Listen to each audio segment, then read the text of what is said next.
In the summer of 1950, a French communist newspaper ran a front-page photograph. It was not a photograph of tanks or missiles or soldiers. It was a photograph of a Coca-Cola delivery truck rolling through the streets of Paris. The headline above it read, "Coca-Colonization." The editors meant it as a warning. What they did not understand, what most people still do not fully understand, is that the warning had already come too late. By 1950, Coca-Cola was not a soft drink. It was a system. It was a distribution network, a diplomatic instrument, a psychological operation conducted not by generals, but by salesmen. Not with bullets, but with 6-cent bottles. The men who built it had not set out to conquer the world. They had set out to sell a beverage. But the infrastructure they built to do that, the bottling plants, the supply chains, the advertising machinery, the refrigeration technology, turned out to be something far more durable than any military occupation. Armies leave. Coca-Cola does not. The formula in the vault. To understand how Coca-Cola became a weapon, you have to go back to Atlanta, Georgia in 1886. A pharmacist named John Stith Pemberton was attempting to create a nerve tonic. He mixed coca leaf extract with cola nut and carbonated water. He sold it out of a drugstore at 5 cents a glass, advertised it as a remedy for headaches and exhaustion, and made roughly $50 in his first year. His total expenses that year were $73. He died 2 years later, nearly broke, having sold most of his ownership stake for a few $100s. The man who bought those stakes was Asa Griggs Candler, an Atlanta businessman with a talent not for chemistry, but for commerce. Candler understood something Pemberton had not. The formula was almost irrelevant. What mattered was the name. What mattered was consistency. What mattered was making certain that the drink tasted exactly the same in Savannah as it did in Chicago. In 1892, Candler incorporated the Coca-Cola Company and immediately began doing something that American industry was only just learning to do at scale. He standardized. Every syrup batch was made to a fixed specification. Every licensed soda fountain received the concentrate from a single source. Control the concentrate, and you control everything downstream. This was not merely a business decision. It was, though nobody called it this at the time, a geopolitical architecture. Candler had created a hub-and-spoke system in which Atlanta sat at the center, and every glass of Coca-Cola poured anywhere on Earth traced its lineage back to one place. The formula, locked in a vault and known to almost no one, was not just a trade secret. It was a choke point. Whoever held the choke point held the network. And the network, by the time the 20th century arrived, was already national. The war that bottled the world. In 1939, Coca-Cola's president was a Georgia-born lawyer named Robert Woodruff. He had run the company since 1923 and had already transformed it from a regional operation into an international brand. He had forced the bottling network abroad, opened plants in Germany before the war, negotiated with foreign governments, and insisted, always insisted, that the concentrate travel from Atlanta outward, never inward. No one outside the company would ever know how to make it. But it was the Second World War that turned Coca-Cola from a successful company into an engine of empire. In 1941, days after Pearl Harbor, Woodruff made a declaration that read less like a corporate statement and more like a military order. He announced that every American soldier serving anywhere in the world would be able to buy a bottle of Coca-Cola for 5 cents, regardless of what it actually cost the company to deliver it. The United States Army did not reject this offer. It embraced it. The War Department formally classified Coca-Cola bottling equipment as essential military supplies. Army engineers were assigned not to build bridges or fortifications, but to construct Coca-Cola bottling plants in war zones. At the peak of the war, 64 such plants were operating in theaters of combat across Africa, Europe, and the Pacific. Over 10 billion bottles were consumed by American forces during the conflict. The military logic was straightforward. Morale required familiar comforts. A cold Coca-Cola in a jungle or a desert reminded a soldier of home, of a diner counter in Ohio, a summer afternoon in Georgia, a normal life waiting at the other end of the war. The psychological effect was real and documented. Commanding officers reported on it. Generals requested bottling capacity the way they requested ammunition. General Dwight D. Eisenhower himself sent a formal cable from North Africa requesting 3 million bottled units and the equipment to produce them locally. But there was a second effect, one that no military planner had ordered and no corporate strategist had fully anticipated. Wherever those bottling plants were built to serve American soldiers, local workers ran them. Local suppliers provided materials. Local populations watched, tasted, and remembered. When the war ended and the soldiers came home, the plants did not all close. The supply chains did not dissolve. The taste had already been acquired. Coca-colonization. The French communists who coined the word Coca-colonization in 1950 were not wrong about the mechanism. They were wrong only about who was responsible. They imagined a conspiracy directed from Washington. The reality was both simpler and more unsettling. No one had directed it at all. The penetration of European markets by American consumer culture after 1945 was not an orchestrated campaign. It was the natural expansion of an infrastructure that had been built for war and now had nowhere else to go. France attempted to ban Coca-Cola outright in 1949. Pushed by a coalition of communist politicians, domestic wine producers, and cultural nationalists, the bill passed the National Assembly. It cited health concerns, dubious ones, but the real anxiety was cultural. A bottle of Coca-Cola was not just a beverage, it was a signal. American methods, American values, American modernity arriving in glass form. The French government understood, perhaps more clearly than the Americans did, that you cannot separate a product from the civilization that produced it. The ban was overturned within a year, partly through diplomatic pressure, and partly because French consumers had already developed a preference. The more revealing moment came not in Paris, but in Italy, where the Communist Party organized street demonstrations against Coca-Cola bottling plants in 1948.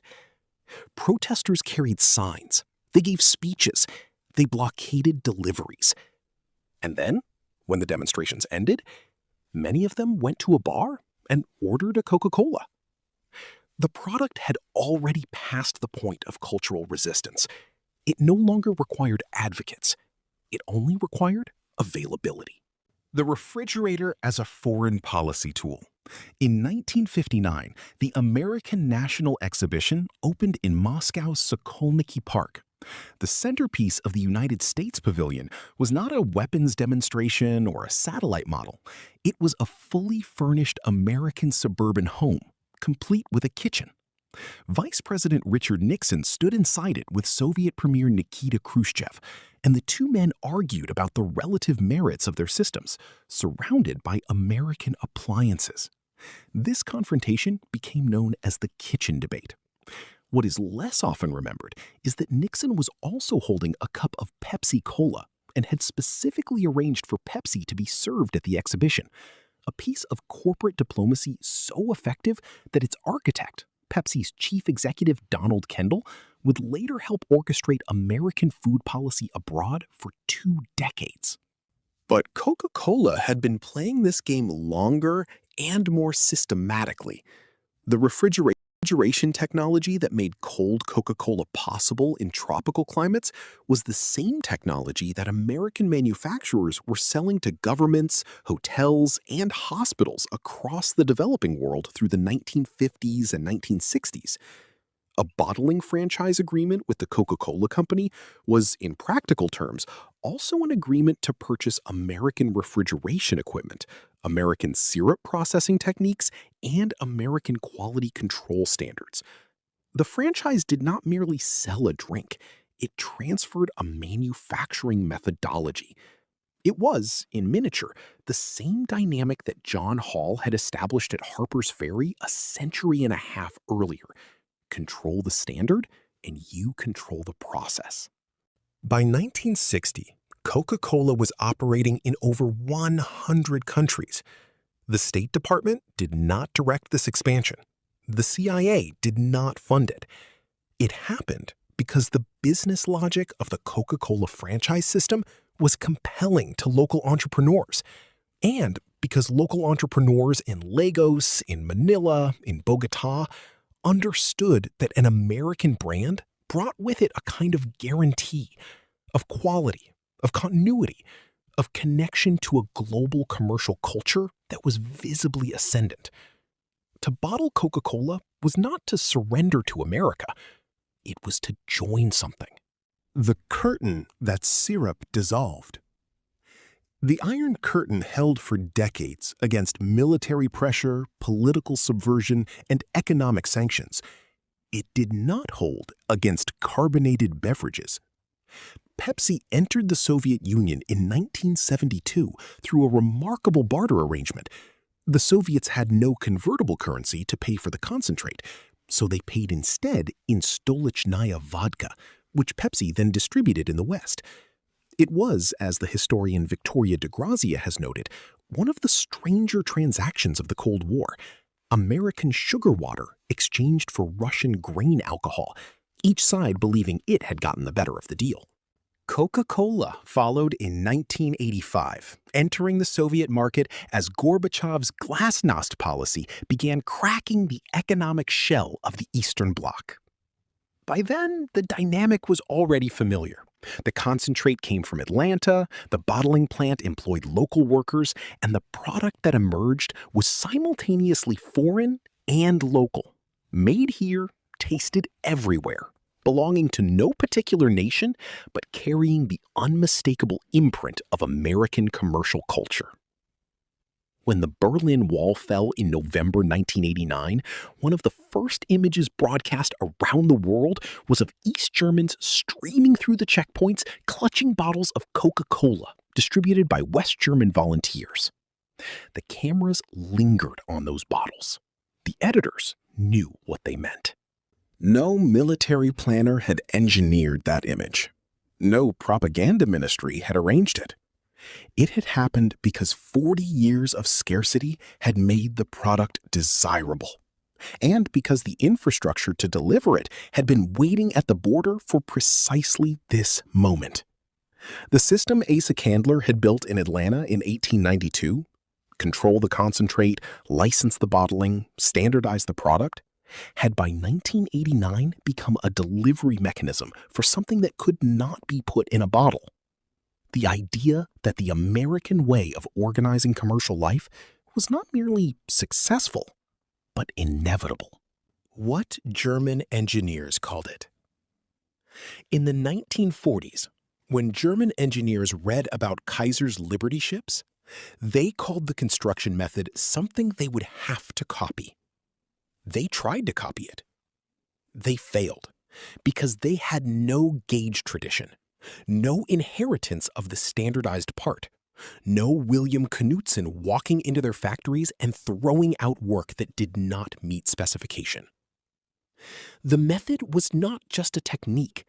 It was a culture, built over a century and a half. And a culture cannot be copied from a wire report. Coca-Cola's global expansion worked by a similar logic. Nations that tried to create domestic rivals, the Soviet Union with its own fruit sodas, India with its state-sanctioned replacements after expelling Coca-Cola in 1977, Cuba with its revolutionary substitutes, found that they could replicate the liquid, but not the system. The syrup is, in the end, not complicated. What they could not replicate was the franchise discipline, the advertising infrastructure, the century-long accumulation of consumer habit, the global cold chain, the standard that enforced itself at 10,000 points of sale every day. India readmitted Coca-Cola in 1993, 16 years after expelling it. The domestic alternatives it had built during that period largely collapsed within a decade of the company's return. Not because American marketing was more persuasive, because the system was more capable. The cold chain was better. The distribution network was denser. The product was more consistent. Knudsen's old creed applied. Accuracy is the only straight line to greater production. A part that did not need you. When a Wehrmacht mechanic in 1944 opened the engine deck of a captured Sherman tank, he found something his industrial culture had never produced. A part that did not need him. No caliper, no file, no 3 hours of hand fitting. It dropped right in. When a consumer in Lagos, or Warsaw, or Shanghai picks up a bottle of Coca-Cola, they are encountering the same principle in a different form. A product that does not need to be explained. A flavor that does not need to be acquired. A brand that does not need to prove itself because it has already been everywhere their parents had ever been and everywhere their children will go. Robert Woodruff was asked late in his life what Coca-Cola had actually sold during its great decades of expansion. He did not say refreshment. He did not say happiness, though the advertising said that for him. He said, "We sell a moment." He was right about the moment, but the deeper truth was that the moment had been built on a foundation laid down across a century and a half. Asa Candler's stranglehold on the concentrate, the wartime bottling plants in North Africa, the franchise agreements in Manila and Lagos and Sao Paulo, the refrigeration technology that made cold possible in heat, and the discipline that ensured every bottle tasted exactly like the last one. France passed a law to stop it. Italy organized street protests. India expelled the company for 16 years. The Soviet Union built its own drinks industry. None of it mattered. What mattered was the system. What mattered was that the infrastructure had already been built. The habit had already been formed. The standard had already been set. The Cold War was not won by nuclear deterrence alone. It was not won by the Marshall Plan alone, or by NATO, or by the voice of America broadcasting through the Iron Curtain.